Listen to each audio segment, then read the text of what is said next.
কখনোই কিন্তু তিনি যারা তার বিরুদ্ধে কথা বলেছেন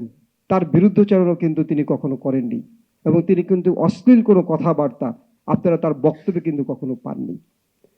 সেই দেশনেত্রী বেগম খালেদা জিয়া, যিনি গণতন্ত্রের জন্য লড়াই করেছেন, এবং সেই গণতন্ত্রের লড়াইয়ের জন্য যিনি লড়াই করে দেশের বাইরে কিন্তু যাওয়ার জন্য তাকে পাঠিয়ে দেওয়ার চেষ্টা করা হয়েছিল ওয়ার 11-এর সময়ে, তখনও কিন্তু দেশনেত্রী বেগম খালেদা জিয়া এদেশের মাটি ও মানুষের কথা চিন্তা করে, এদেশের মানুষের কথা চিন্তা করে, এদেশের গণতন্ত্রকে পুনরুদ্ধার করার কথা চিন্তা করে তিনি কিন্তু তখন এই দেশ ছেড়ে যাননি। তিনি কিন্তু এই দেশের মাটিতেই ছিলেন এবং এই দেশের মানুষের জন্য কিন্তু তার জীবনটি উৎসর্গ করে গিয়েছেন। তার যে সুচিকিৎসাটি দরকার ছিল, সকল মেডিকেল বোর্ডের সকল সদস্যরা, যে মেডিকেল বোর্ডে দেশের সুনামধন্য চিকিৎসকরা যারা আছেন এবং বিদেশের চিকিৎসকরা যারা আছেন, তাদের সকলের সমন্বয়ে যখন যেই মেডিকেল বোর্ড সুপারিশ করেছিল যে তার বিদেশে চিকিৎসার প্রয়োজন, সেই চিকিৎসাটিও কিন্তু তিনি তখন পাননি।